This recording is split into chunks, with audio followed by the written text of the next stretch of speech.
Azago Baruch, Rabbi Mishai, bevakasha, 5 דקות, 5 minutes, we're going to have a little bit of Divrei Torah of the Parashah.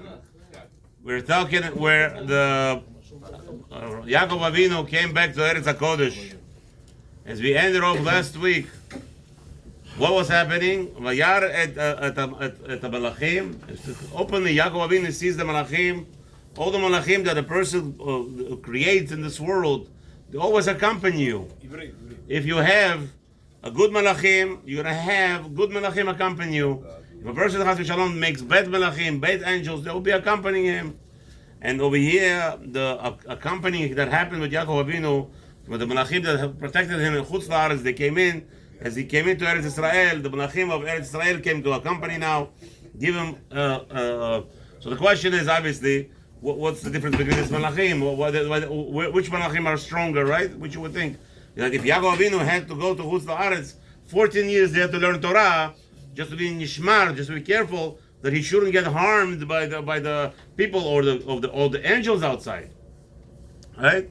So somebody tells me over here in America, we're Chutz La'aretz. Everybody wants to say, Lama atem b'chutz la'aretz? Why are you outside? Go to Eretz Israel. I tell them, listen, Habibi, anybody ask you this question, you have to answer him very simple. I'm doing Kiddush Hashem.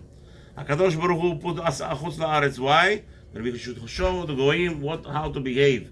And how you learn how to behave? By learning Torah Kedosha. So there's many things to learn in this parasha specifically, how to deal with the Goyim. How do you deal with the Goyim? Anytime. Today I was standing in front of I didn't stand, whatever. I was helping out somebody who stood in front of the judge, and I was there, and as an official, as my capacity as a rabbi there. And again, you have to daven that everything should go smooth. And Baruch Hashem, it was the case was closed, it was settled, everything went smooth. How? Only one night. You have to talk. You know what you talk, especially to judges in America. Bribery. Everything is bribery. I call. As a schar b'chai alama leika. You know the Hebrew word? Corrupt. Schar, yeah, it's all corrupt. Over here, so that's the best way. What you do is leak. You have to leak them. You leak the judges. Judges like, Rabbi, what are you eating? I'm like, what am I eating? I'm taking my medications. I told them, I need my. They called me the time when I'm taking my vitamins. What should I do? I take a lot of vitamins, but every day I take because of my injuries. So I take a lot of vitamins. So I said to the judge, I'm sorry, I didn't mean to offend you. No, nothing to take it. I took my vitamins. But again, the point is, you have to know, and this is what we learned from Yaakov Avinu, how do you deal with the goy? It's all about bribery and sometimes shochad. And the best thing is to give him some bakshish, send him some nice gifts on the side to make sure that the case scenario. Here in America, you're going to try this with police, you're going to get in trouble. Don't do it. But at least you bribe them with your words. Another thing that we learned from this parasha, the worst scenario came where there was a big judgment against Yaakov Avinu. Why didn't he give his Dinah, his daughter, to Esav? Okay, so you're gonna say she was young? Well, not worried about young. See, the Torah has a zero problem with young age between young child and an older child. Once a girl reaches the age of puberty, 11 years and up, that's it. She's befitting to get pregnant. And bye. The Torah does not have a problem with that. The problem was, why didn't Yaakov Avinu want his brother to be lured back to the Torah? As we know that in reality, Asa was supposed to be the one who was going to be Oved in Bet HaMikdash. Asa was the one who was supposed to be the Am Israel, the whole pinnacle of this world. But Rasha Rahman al-Islam, he chose the wrong path. So what happened with Dinah, that we know in the end, Yaakov Avinu protected Dinah not to get married to Esav. Rahman al-Islam, HaKadosh Baruch Hu, yeah, that's what you want to do? Now I'm going to teach you a lesson. In Rahman al-Islam, what happened? You have a hamor, right? A hamor is taking a beautiful girl, kidnapping her and doing to her all kinds of things. Rahman al-Islam. This is a parasha. Just to want to say a beautiful thing that happened this week. We found out that one of the boys that was kidnapped in Eretz HaKodesh, his name was Yagel Yaakov. Yagel Yaakov, right? Beautiful name. So he turned bar mitzvah 2 weeks after he was kidnapped. Rahman al-Islam. And there was the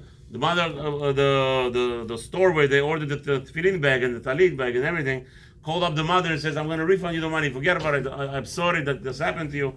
She says to him, no, forget about it. He's coming back.